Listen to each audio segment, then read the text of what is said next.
Ele é o Filho de Deus. É Jesus. É o Rei da Glória. Olha, então a gente vê que Jesus não era desproporcional. E o que é que Deus está dizendo para Moisés? Olha, diga para Arão que desproporcional não aceita. Se você chegou agora e não está entendendo, você vai ver no início que a gente começou a falar, que nós estamos falando a respeito de como os sacerdotes faziam antes para entrar na presença de Deus, para pedir perdão pelos pecados. E nós aprendemos que a partir do momento que o véu do templo foi rasgado, nós agora temos liberdade para chegar no Santo dos Santos. E estamos aplicando, né, nesse momento aqui, aquilo que nós vimos em Levítico para os dias atuais.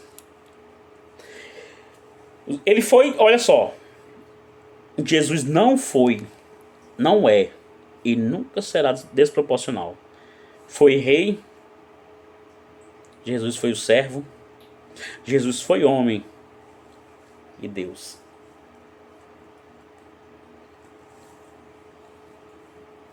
Isso é algo tremendo. Mas não para por aí. Não serve aquele que tem o pé quebrado. Versículo 19. Olha, não serve aquele que tem o pé quebrado. Ou homem que tiver o pé quebrado, ou mão quebrada. Aplicando isso, o que é que nós trazemos para a nossa vida atual, para os dias atuais? E Jesus está dizendo, não, olha, Deus está falando ali para Moisés, dizendo, olha Moisés, diga a Arão que aquele que tem o pé quebrado não serve. Ou aplicando hoje, quem é que tem o pé quebrado? É aquela pessoa que vive caindo. E há um detalhe aqui, a Bíblia diz, filhinhos, não pequeis, mas se você pecar, saiba que tem um advogado, que o próprio Jesus é seu advogado. Mas quando ele fala nesse termo pé quebrado, nós estamos falando daquela pessoa que chegou a um ponto que ela peca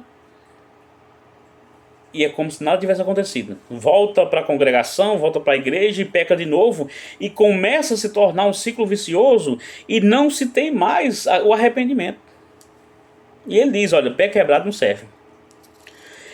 Agora, veja bem, o coxo, ele vai ter uma diferença do pé quebrado. O que tem o pé quebrado, ele não fica em pé. Ele está sempre lá na queda. A vida cristã dele, a caminhada dele, ela é sempre de queda, de queda, de queda. A Bíblia diz assim, aquele que está de pé, cuide para que não caia. Quantas vezes a gente vê pessoas renomadas, pregadores, e caem e erram, porque ele é humano. E Jesus disse assim, a Bíblia diz, olha, vocês cuidem para não cair. Ah, mas eu sou intitulado, eu conheço, eu sou um teólogo e eu conheço toda a palavra. Sim, mas isso não impede você cair. É por isso que a palavra diz, cuidado, se você está de pé, você tenha cuidado para não cair. Não cair no mesmo pecado. Porque você começa a errar e cair e começa a envergonhar o Evangelho de Cristo. E o problema da queda, sabe qual é? É que além de você cair, você difama o nome de Jesus, escandaliza, e se você está na prática de fazer isso sempre, se torna um escândalo e você não sente mais isso. E ele está dizendo, aquele que tem o pé quebrado não serve. E no mesmo versículo ele diz, aquele que tem mão quebrada também não serve. Ou seja, aquele para servir a Deus, para servir na obra de Deus, aquele que tem mão quebrada não serve. Como assim, irmão Márcio?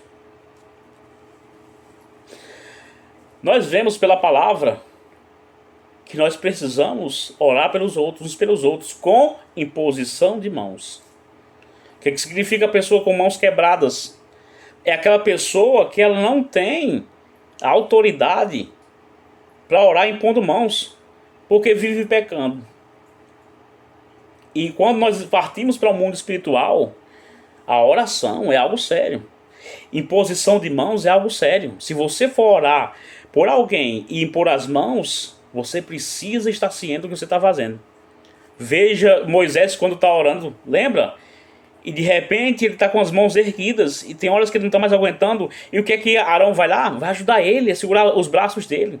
Vai chegar um momento na sua vida que você vai precisar de alguém para segurar suas mãos, para que você não caia no meio do caminho. Mas a mão quebrada não serve. A mão quebrada é aquela pessoa que não está nem aí para nada. Nós precisamos colocar no coração que nós devemos erguer mãos santas todos os dias para abençoar a vida de outras pessoas.